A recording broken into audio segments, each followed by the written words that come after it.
Look at the throat of a sealed fireplace. The brick is not the clue. The clue is what they chose to close. The official story says these fireplaces were blocked for safety, smoke, renovation, or modern heating. But the work itself tells a different story. The mantle was left in place.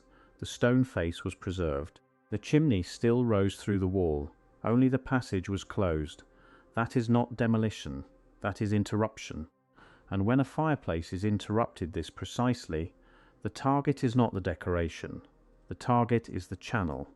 A fireplace is usually explained as a simple domestic object. Fire goes here, smoke goes up there, heat enters the room. But structurally, a fireplace is something more important. It is a vertical passage built into the body of the building. It connects the room to the wall to the chimney to the roof, and the roof to the open air above. That means the fireplace was never just a place where something burned.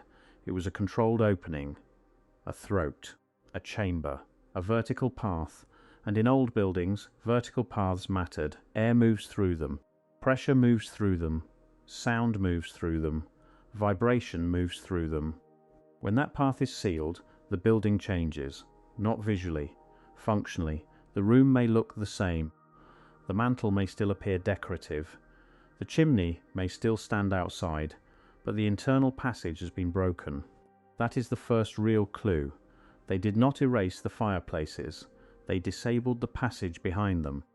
This same pattern appears again and again in old homes, in civic buildings, in hotels, in abandoned estates, in buildings that were supposedly renovated by different owners, in different places at different times. The visible fireplace remains.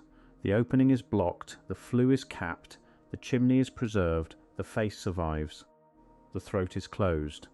The official explanation says the fireplace was outdated, but outdated objects are removed. Dangerous objects are demolished. Useless systems are replaced. This was different. This was surgical.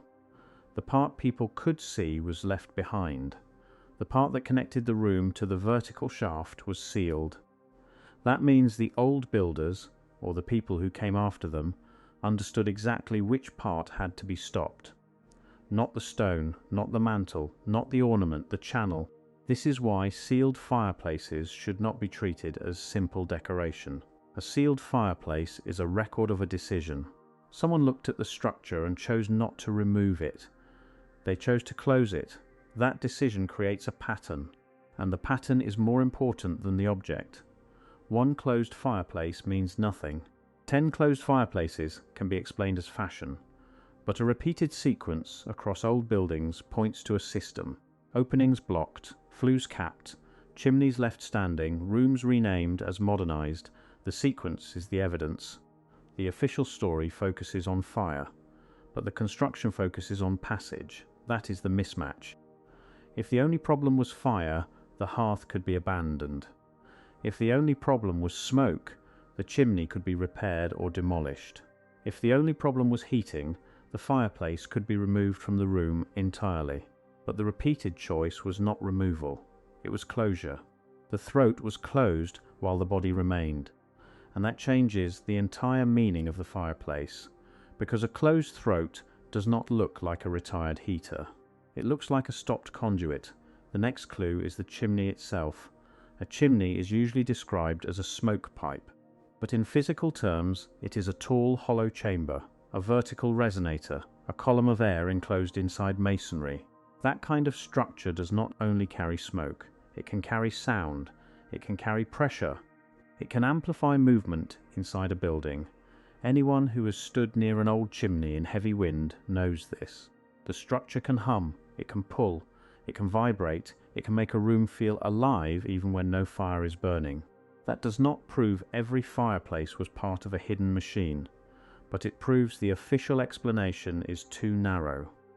These were not just decorative holes in walls, they were openings into vertical chambers, and when those chambers were sealed, something inside the building was being interrupted.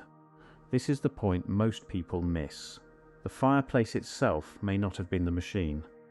It may have been the visible end of a larger internal system, the mouth of the structure. the part ordinary people were allowed to see. Behind it was the passage, above it was the shaft. Around it were walls, vents, metal inserts, stone surrounds, tiles, cavities, and sometimes strange secondary openings that later renovations tried to hide. The old world did not need to label these parts for us. It only needed us to stop asking what they connected to. That is why the sealed fireplace is such a powerful clue. It survives because it looks harmless. It survives because everyone already thinks they know what it is. A fireplace is for fire. A chimney is for smoke. A mantle is for decoration. Those labels close the case before the evidence is even examined. But the construction keeps contradicting the label. A preserved mantle with a dead opening is not a working heater. A standing chimney with no active throat is not an ordinary smoke system. A capped flue above a sealed fireplace is not random renovation, it is a closed path. And once you start looking for closed paths, the pattern spreads. Old buildings are full of them. Blocked vents, dead shafts, capped pipes, sealed basement openings, bricked arches, hollow columns with no obvious function. Rooms that were redesigned around parts that were never fully removed. The modern explanation is always the same. Safety, renovation, efficiency, progress. But the physical work often follows a different logic. Do not destroy the shell. Close the connection, leave the object, break the channel. This is the pattern that matters. At this point, check the building differently. When you enter an old basement, do not look only for decoration. Look for interruption marks. Look for a capped line that seems too carefully finished. Look for a chimney base that still exists after the fireplace above it was sealed. Look for a blocked opening that does not match the rest of the wall. Look for fresh brick inside older stone. Look for plaster that hides a former passage. Look for metal plates where there should only be masonry. Those marks are not always accidents. They are often the places where the old path was cut. And the reason this matters is simple. A system does not have to be destroyed to be defeated. It only has to be disconnected. That is what sealed fireplaces appear to show. Not destruction, disconnection. The old room could remain beautiful. The mantle could remain impressive. The chimney could remain part of the skyline. But the internal function was gone. The passage was dead. The throat was closed. The building had been made silent. This also explains why the fireplace became such a perfect cover. People do not question familiar objects. They walk past them. They decorate around them. They hang mirrors above them. They place candles inside them. They call them charming. They call them historic. They call them old heating. But they rarely ask why the most important part was sealed while everything else was preserved. That question is where the official story weakens, because the visible fireplace was not the danger. The passage behind it was the part they treated with force. That is why the bricking matters. That is why the cap matters. That is why the preserved chimney matters. The old system was not erased from sight. It was made inert, and then it was explained away. This is how old systems disappear without disappearing. They remain in the architecture, but lose their function. They remain in photographs, but lose their meaning. They remain in homes, hotels, stations and civic buildings, but become decorative background. The evidence stays visible because the explanation changes. The fireplace becomes nostalgia. The chimney becomes heritage. The sealed throat becomes a safety measure. And the channel is forgotten. But the order remains. First close the passage, then preserve the shell, then rename the object. That is the timeline, and it appears too often to dismiss. The fireplaces were not simply abandoned, they were silenced. The word matters because silence is what remains after a channel stops carrying movement. No draft, no hum, no pressure. No resonance, no function, only the face, only the stone, only the story. And the story says these were just old fireplaces. But the structure says something else. The structure says the connection was the problem. The structure says the channel was the target. The structure says the system was interrupted from the inside out. That is why this file starts with the throat.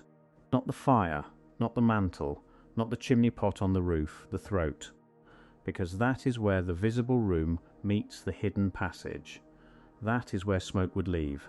That is where air would move. That is where pressure would change. That is where sound could travel. And that is exactly where the closure appears.